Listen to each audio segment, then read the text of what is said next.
भगवान श्री कृष्ण को नमस्कार करते हुए आप सभी का अनंत अकेडमी ऑफ मैथमेटिक्स में स्वागत है। देखिए, फंक्शनल एनालिसिस में हमारे पास ये थ्योरम है, suppose a Banach space B is directed sum of the linear subspace x and y. X और वाई का डायरेक्ट सम है, that is B is equal to direct sum of x and y, ये sign है direct sum का। And let z belongs to B has unique expression z is equal to x plus y, क्योंकि direct sum में जो addition होता है वो unique representation होती है उसकी, उसके अलावा किसी और तरीके से हम उसको ऐड नहीं कर सकते।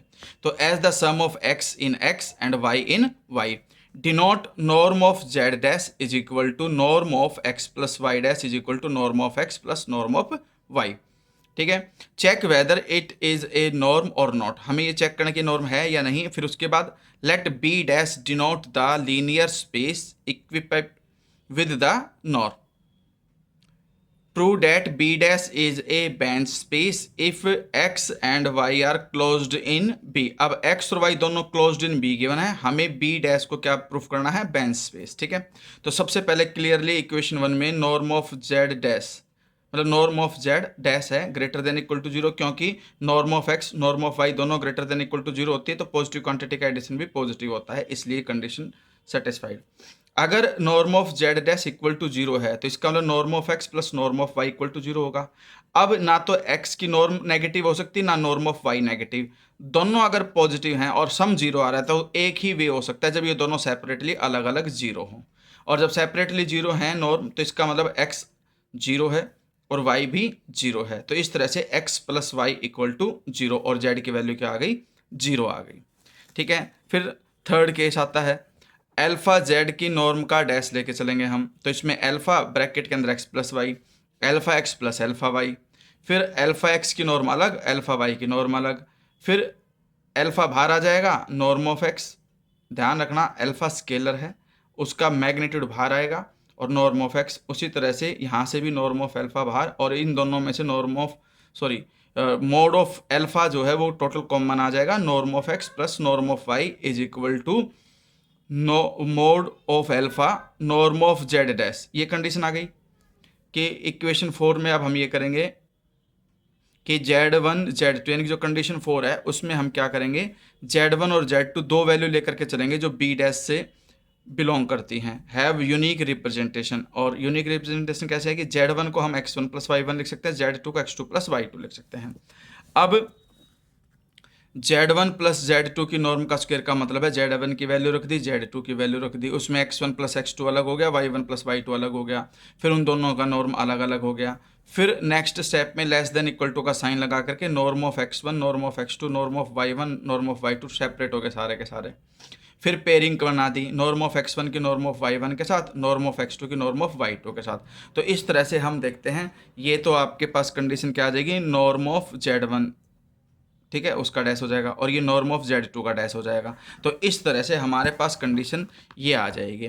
तो जो लेफ्ट में था Z1 प्लस Z2 की नॉर्म का dash less than equal to norm of Z1 dash plus norm of Z2 dash, तो इसका मतलब जो नॉर्म ऑफ Z डैश है वो आपके पास नॉर्म ऑन B है या और B डैश। ठीक है, तो चारों कंडीशन सेटिस्फाई होगी नॉन लीनियर स्पेस की।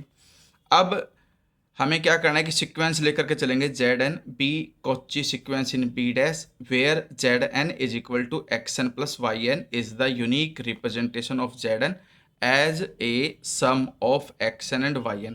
पहले तो ये कॉची सीक्वेंस लेके चले जहाँ पे Zn xn प्लस yn हो गया। अब xn और yn दोनों सेपरेटली x और y से बिलोंग करेंगे रिस्पेक्टिवली, ठीक है, और जो Zn है वो सम हो ही गया इन दोनों का।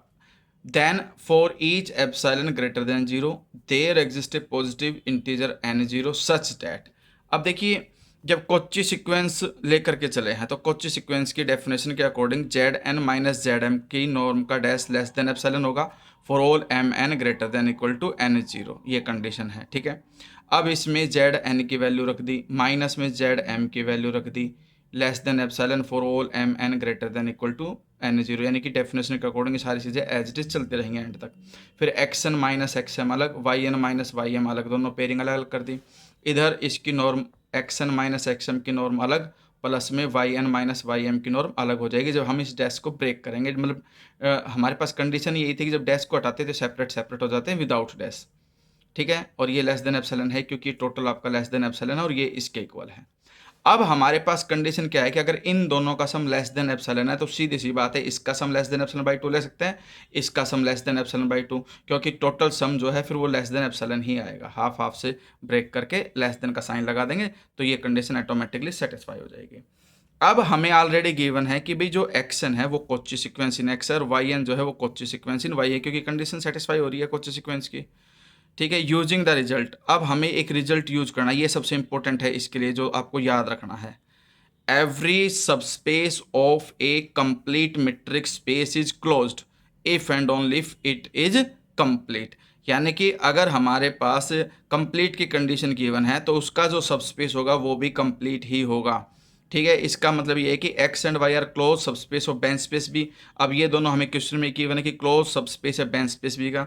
हैंस बाय अबव रिजल्ट, इस रिजल्ट की वजह से X and Y are complete, क्योंकि दोनों सबस्पेस हैं और सबस्पेस क्लोज्ड हैं। ठीक है, क्योंकि बी क्लोज्ड गिवन है हमें।